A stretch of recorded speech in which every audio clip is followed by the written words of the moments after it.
My name is Anna. Welcome back to Have Mat Will Travel Yoga channel. We are in the middle of August right now, and it's been hot and humid pretty much everywhere. Some places are really suffering from another heat wave.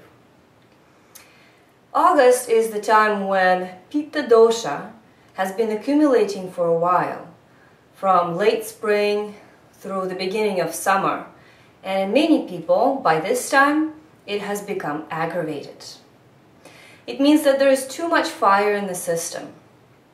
Some people naturally have a lot of Pitta in their body. It's their major constitution type. There are three: Vata, Pitta, and Kapha. We all have all three. Some have more of one than of the other. It's all a matter of proportions. Even me, who is predominantly Vata, I have quite a bit of Pitta in me. Pitta brings us clarity of mind. When it is balanced, it allows us to be leaders and to take charge. Pitta people are natural-born leaders. When there's too much Pitta, we often become domineering, argumentative. Anger, unstable emotions, all of that are signs that Pitta dosha may have been aggravated. Even in the world, August or July are the times when coups happen, revolutions happen, tempers really flare. When we feel very hot-headed, we can turn to Ayurveda to help us manage the Pitta dosha and to pacify it. That's how Ayurveda puts it. When Pitta becomes aggravated, we need to pacify it. Pitta is light, oily, and hot. When we are out of balance, we often crave that which imbalances us more. So when we have too much Pitta in our system, we often crave spicy, deep-fried, and oily foods, followed usually by ice cream, because after all of that heating diet, Pittas really do crave cooling, and sweet tastes often have a cooling effect. Not all sweet tastes, however, are equal. Sugar in its pure form and ice cream are not really going to give you the sweet post-digestive effect. They may temporarily slightly cool, but then afterwards the cycle repeats again. To pacify when a dosha has been aggravated, we need to look at its qualities and turn to opposite in order to pacify it. The opposite of Pitta qualities are cool, heavy, and dry. So the foods that we eat should be very mildly spiced, if at all. Raw or minimally cooked leafy green vegetables are great for Pitta when it's been aggravated. And sweet fruit in moderation to cool down the hot Pitta digestion. With our yoga practice, we also must adjust and not push and force and let our egos take over.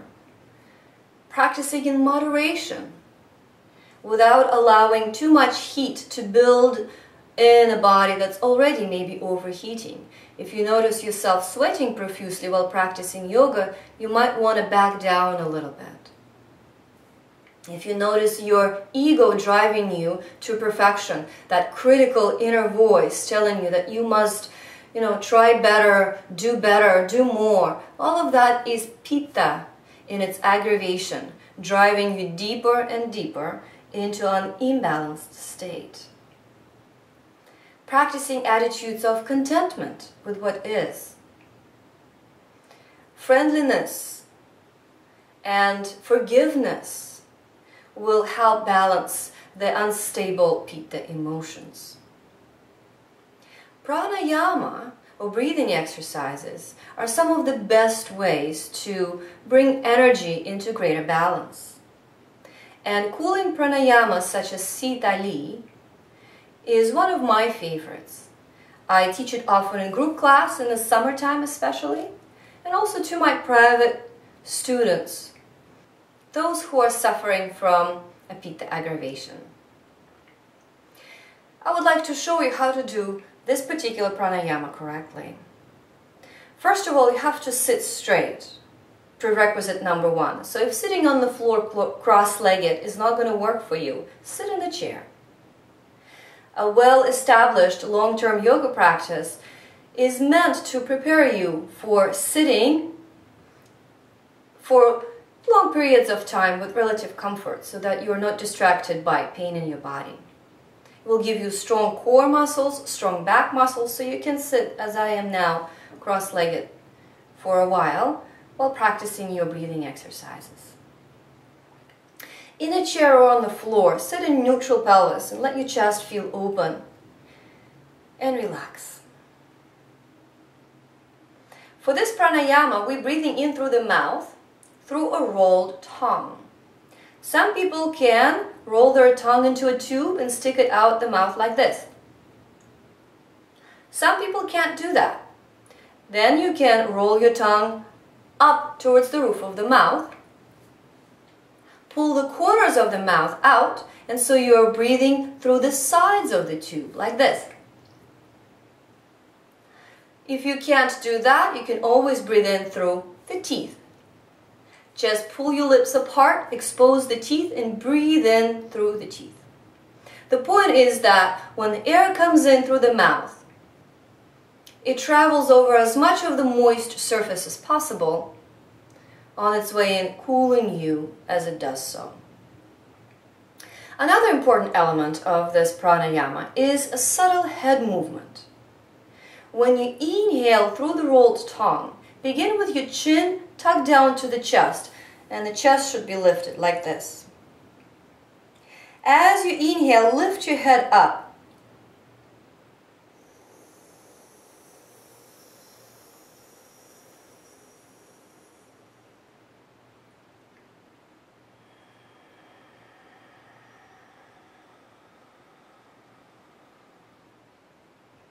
As you exhale, close your mouth, remoisten your tongue, and you may even wish to swallow.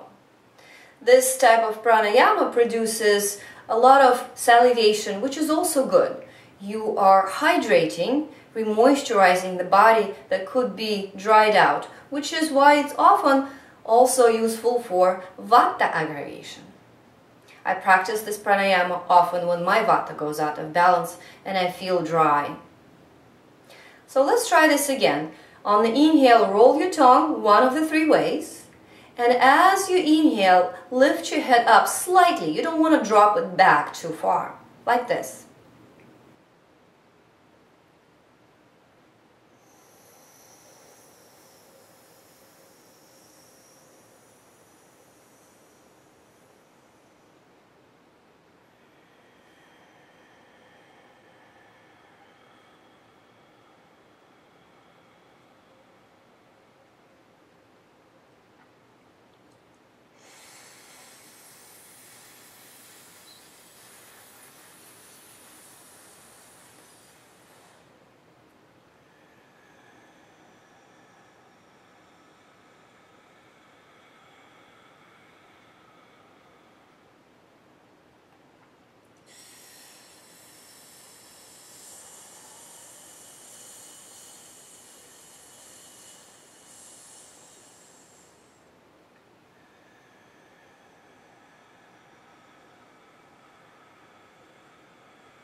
Make sure you don't drop your head back very far. No more than this.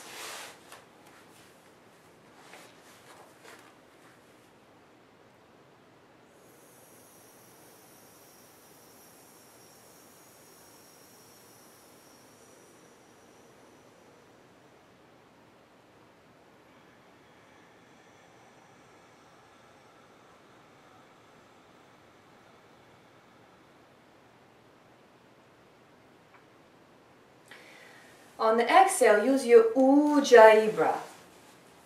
Or you can have a free exhalation if you're trying to focus on the inhale in your pranayama practice.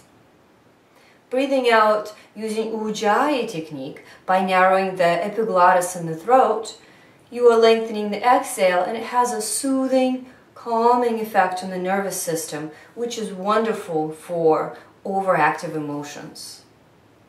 This pranayama is very good for people who suffer from neck issues.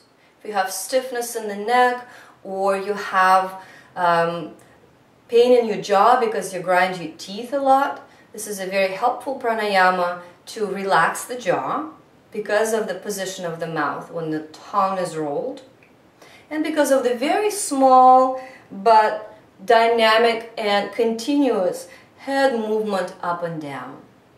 Make sure you don't slouch. If you become tired, stop.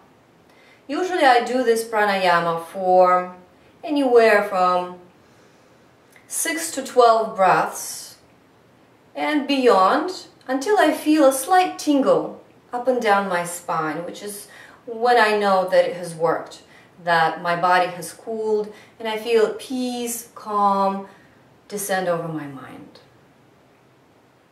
I hope you find this helpful. Stay cool this summer and all the summers beyond. Namaste.